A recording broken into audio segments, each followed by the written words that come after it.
Dear doctor TP, గురక అనేది జన్యుపరమైన వ్యాధ తెలియజేయగలరు అని అడుగుతున్నారు. ఈ ప్రశ్నకు పల్మనాలజిస్ట్ డాక్టర్ యుగంధర్ భట్ గారు సమాధానం అందిస్తారు. గురక అనేది చాలా మందికి ఉన్న అపోహ ఏంటి అంటే, గురక బాగా మనం అలసిపోయినప్పుడు, బాగా కష్టపడ్డప్పుడు, బాగా డీప్గా నిద్రపోయినప్పుడు, గాఢ నిద్రలో ఉన్నప్పుడు గురక వస్తుంది అనేది మనకు సాధారణంగా అందరికీ తెలిసిన విషయం. కానీ it is not a sound sleep feature, it's a feature of sound in sleep. అంటే ఇది గురక అనేది కూడా ఒక వ్యాధి లక్షణమే. ఏదైతే ఇప్పుడు ఆస్తమా వాళ్ళకు కాఫ్, ఆయాసము, ఏదైతే దగ్గు, ఆయాసము వ్యాధి లక్షణాలుగా ఉంటాయో గురక కూడా ఒక వ్యాధి లక్షణమే. ఆ వ్యాధికి గురక వచ్చే వారిలో వచ్చే వ్యాధి పేరు అబ్స్ట్రక్టివ్ స్లీప్ యాప్నియా. ఈ యొక్క వ్యాధి లక్షణాలు ఎలా ఉంటాయి?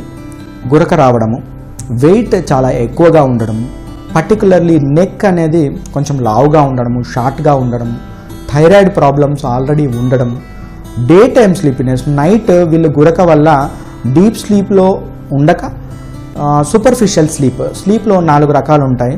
ఎన్ఆర్ఈఎం స్లీప్, ఆర్ఈఎం స్లీప్ అని 2 రకాలలో ఫస్ట్ ఎన్ఆర్ఈఎం స్లీప్లో 3 రకాలు అండ్ ఆర్ఈఎం స్లీప్లో 1 రకము. అంటే డీప్ స్లీప్లకు వీళ్ళు వెళ్ళే అవకాశాలు తక్కువ. ఎప్పుడైతే గురక వచ్చినప్పుడు ఈ వాయునాళం అనేది మూసుకుపోవడం వల్ల, సైజ్ అనేది తగ్గిపోవడం వల్ల ఈ శబ్దం వస్తుంది. ఈ శబ్దాన్నే మనం గురకగా భావించవచ్చు. ఈ గురక వచ్చినప్పుడు వాయునాళం మూసుకుపోవాల్సినంత కాకుండా కొద్దిగా ఎక్కువగా మూసుకుపోవడము, దానివల్ల ఆక్సిజన్ లెవెల్స్ తగ్గడము, డీప్ స్లీప్లో ఉన్న వాళ్ళు బ్రెయిన్ స్టిమ్యులేట్ కావడం వల్ల లైట్ స్లీప్లకు రావడము, నైట్ టైము ఈ పర్టికులర్ సైకిల్స్ లాగా జరగడము జరుగుతుంది. ఇలా జరగడం వల్ల నిద్ర అనేది నైట్ వాళ్ళు 10 గంటలు పడుకున్నా, 6 గంటలు పడుకున్నా కావాల్సినంత రెస్ట్ వాళ్ళకు మార్నింగ్ టైంలో కనపడదు. నిద్రపోయినట్టే ఉంటారు, కానీ రిలాక్సేషన్, నిద్ర వల్ల వచ్చిన రిలాక్సేషన్ అనేది వాళ్ళకు మార్నింగ్ కనపడదు.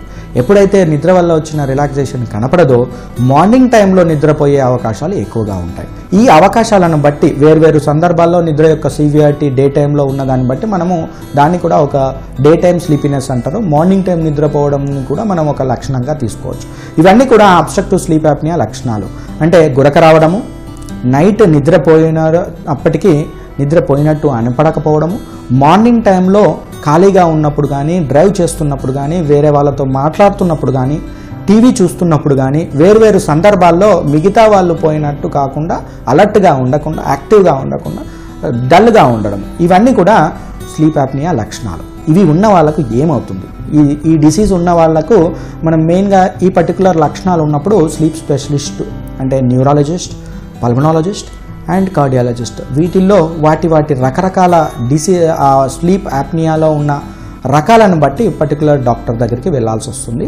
వాళ్ళు పల్మనాలజిస్ట్ అయితేనేమో obstructive sleep apnoea, sleeping related breathing disorders మీద వాళ్ళు నిర్ధారణ చేయడము, ట్రీట్మెంట్ చేయడము, ప్రికాషన్స్ చెప్పడము జరుగుతుంది. వాళ్ళు చేసే టెస్ట్ పేరు స్లీప్ స్టడీ అంటారు, పాలిసోమ్నోగ్రఫీ అంటారు. దీంట్లో ఒక 6 గంటలు వారి యొక్క నిద్రను అనలైజ్ చేస్తారు. దాంట్లో ఆక్సిజన్ లెవెల్స్ ఎలా డ్రాప్ అవుతున్నాయి, ఆ సౌండ్ వచ్చినప్పుడు, స్నోరింగ్ వచ్చినప్పుడు వాళ్ళ బెడ్ మీద వాళ్ళ పొజిషన్ ఎలా ఉంది, రైట్ సైడ్ పడుకున్నారా, లెఫ్ట్ సైడ్ పడుకున్నారా, లేదా వాళ్ళు సెంట్రల్గా పడుకున్నప్పుడు ఎక్కువ వస్తుందా, ఆ టైంలో హార్ట్ బీట్ ఎంత ఎక్కువగా కొట్టుకుంటుంది, బీపీ ఎలా ఉంది అండ్ ఆక్సిజన్ లెవెల్స్ ఎంత డ్రాప్ అయ్యాయి, ఆ టైంలో వాళ్ళు ఎలా ఉన్నారు, డీప్ స్లీప్లో ఉన్నారా ఎలా అనేది స్లీప్ స్టడీ ద్వారా స్లీప్ యాప్నియా డిసీజెస్ గురించి మనము నిర్ధారణ చేయవచ్చు.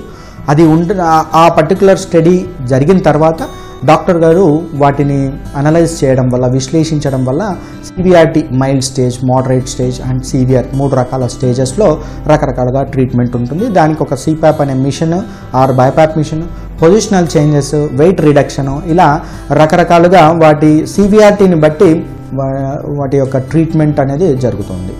సో స్లీప్ అనేది, స్నోరింగ్ అనేది కూడా ఒక వ్యాధి లక్షణమే, నెగ్లెక్ట్ చేయాల్సింది కాదు. పర్టికులర్గా షుగర్ అంటే డయాబెటీస్, బీపీ, హైపర్టెన్షన్, ఫిట్స్ ఇలాంటివి రావడము, లేదా హార్ట్ అటాక్స్ ఫ్రీక్వెంట్గా రావడము, కిడ్నీ ప్రాబ్లం ఉన్న వాళ్ళకు డయాలసిస్ యొక్క అవసరం ఎక్కువ రావడము, ఈ పర్టికులర్ డిసీజెస్ ఉన్న వాళ్ళకు వాటి మందులు స్పెషలిస్ట్ డాక్టర్స్ ఇస్తున్నప్పటికీ కంట్రోల్లో కావట్లేదు. అలాంటి వాళ్లకు గురక గురించి మనం ఆలోచించాల్సి వస్తుంది. అలాంటి వాళ్ళకు గురక ఉంది అంటే స్లీప్ స్టడీ చేయించుకోవాలి. దానివల్ల ఈ స్లీప్ యాప్నియా అనే డిసీజ్ ఉన్నట్లయితే వాటికి ట్రీట్మెంట్ తీసుకోవడం వల్ల ఈ షుగర్ కంట్రోల్లో ఉండడము, బీపీ కంట్రోల్లో ఉండడము అండ్ ఫిట్స్ అనేవి బాగా కంట్రోల్లో ఉండడము అనేది జరిగే అవకాశం ఉంటుంది. అంటే స్లీప్ యాప్నియా ట్రీట్మెంట్ తీసుకోవడం వల్ల ఆ డిసీజెస్కు మందులు బంద్ చేయమని కాదు అర్థం. ఆ పర్టికులర్ మందులు వాడుతూనే బెటర్గా కంట్రోల్ కావాలి అని అంటే అండర్లయింగ్ ప్రాబ్లం, దాంతోపాటు ఉన్న స్లీప్ రిలేటెడ్ ప్రాబ్లమ్ను కూడా రెక్టిఫై చేసుకోవాల్సిన అవసరం ఉంది. అందువల్ల గురక ఎర్లీ మార్నింగ్ టైంలో వచ్చే నిద్రను మనం నెగ్లెక్ట్ చేయరాదు. ఇది కూడా వ్యాధి లక్షణంగా పరిగణించి డాక్టర్ గారికి చూయించి ఆ పర్టికులర్ ట్రీట్మెంట్ అనేది తీసుకోవాలనేది దీని యొక్క సారాంశం.